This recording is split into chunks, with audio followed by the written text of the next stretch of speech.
बिस्मिल्लाहिर्रहमानिर्रहीम। अस्सलाम वालेकुम डियर स्टूडेंट, उम्मीद करती हूँ आप सब खैरियत से होंगे। आज हम यूनिट नंबर 1 एक्सरसाइज 1.4 का क्वेश्चन नंबर 2 करेंगे। क्वेश्चन नंबर 2 है if a is equal to 3 0 -1 2। सबसे पहले हमारे पास ए मैट्रिक्स दिया हुआ है और सेकेंडली उसने दिया हुआ है बी मैट्रिक्स 6 और 5। फाइंड, दो पार्ट इसमें हमने फाइंड आउट करने हैं, एक है ए बी और दूसरा है बी ए। इफ़ पॉसिबल अगर हैं तो इनको फाइंड आउट करना है।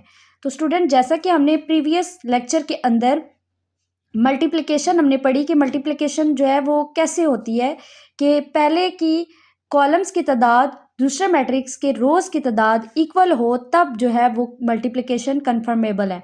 इन क्वेश्चंस में भी अगर मल्टीप्लिकेशन कन्फर्मेबल होगी तो ही हम इसको मल्टीप्लाई करेंगे। अगर मल्टीप्लिकेशन कन्फर्मेबल नहीं है तो आगे हमारा क्वेश्चन सॉल्व नहीं होगा। तो चलें हम पार्ट नंबर 1 को करते हैं।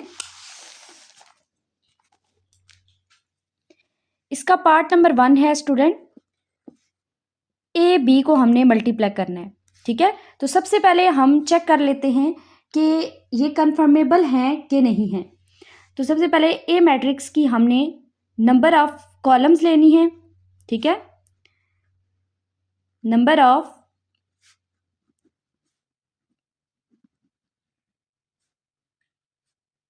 कॉलम्स इज इक्वल टू, इसकी कॉलम की तादाद ले लेते हैं। कॉलम कितने हैं? 1 और 1 2 कॉलम्स हैं। इसी तरह दूसरे जो बी मैट्रिक्स है उसके हम नंबर ऑफ रोज ले लेते हैं।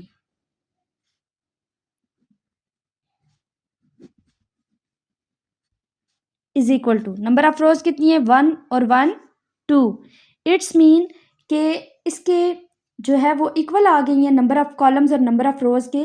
तो इसका मतलब है कि हमारे पास जो ए बी है, जो पहला पार्ट है वो लाई करता है। इट्स मीन हम इसको मल्टीप्लिकेशन इसकी कर सकते हैं। तो चलें बच्चों, इसकी मल्टीप्लिकेशन करते हैं। ए बी हमने मल्टीप्लाई करने हैं आपस में। 3 0 -1 2। बी क्या है? 6 5। सो स्टूडेंट, इसमें देखिए हम मल्टीप्लाई इसको कैसे करेंगे कि इसका पहला कॉलम और इसकी पहली रो के साथ हम मल्टीप्लाई करेंगे। तो कैसे करेंगे? 3 मल्टीप्लाई बाय 6 -1 मल्टीप्लाई बाय 6। ये हमने पहले कॉलम्स को रो के साथ मल्टीप्लाई किया है। दरमियान में हम साइन पुट करेंगे प्लस का दोनों तरफ, और अब दूसरे कॉलम को दूसरी रो के साथ मल्टीप्लाई करेंगे। जैसे 0 मल्टीप्लाई बाय 5 2 मल्टीप्लाई बाय 5। इस तरीके से आप इसको मल्टीप्लाई करेंगे। First column first row, second column second row, put the sign of plus. अब हम इनको मल्टीप्लाई करते हैं। 3 6 जार 18 प्लस 0 5 जार 0 माइनस 1 6 जार 6 प्लस 2 5 जार 10। अब स्टूडेंट हम क्या करेंगे? इसको ऐड करेंगे। 18 में प्लस 0 किया तो 18 आया, -6 प्लस 10 इज इक्वल टू 4। तो ये रही हमारी ए बी की मल्टीप्लिकेशन। इसी तरह हम दूसरे पार्ट को करेंगे। दूसरा पार्ट क्या है? बी ए। पहले हम उसका भी चेक करेंगे कि ये पॉसिबल है कि नहीं है। अगर पॉसिबल नहीं होता तो हम क्वेश्चन वहाँ छोड़ देंगे। सो स्टूडेंट, अब हम इसका क्वेश्चन नंबर 2 का पार्ट बी करते हैं, जिसमें है कि आपने मल्टीप्लाई करना है बी और ए को। सबसे पहले हम इसको देखते हैं ये कन्फर्मेबल है कि नहीं है। तो स्टूडेंट यहाँ देखें तो यहाँ पे है बी ए। इट्स मीन सबसे पहले हम बी के कॉलम्स की तादाद लेंगे और फिर ए के रोज की तादाद लेंगे। तो बी के हम क्या लेंगे? Columns. Number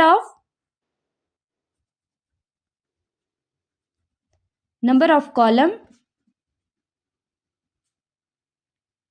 is equal to b. देखें बी के नंबर ऑफ कॉलम्स क्या है? 1 है।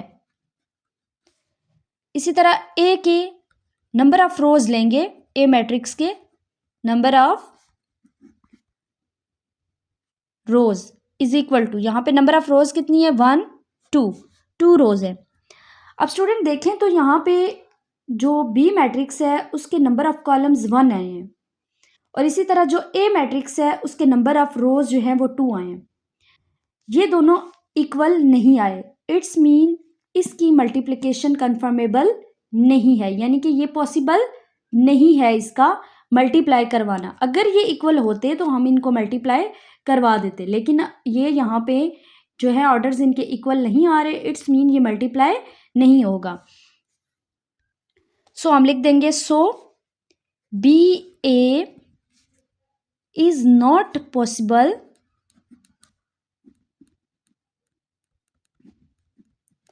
For multiplication.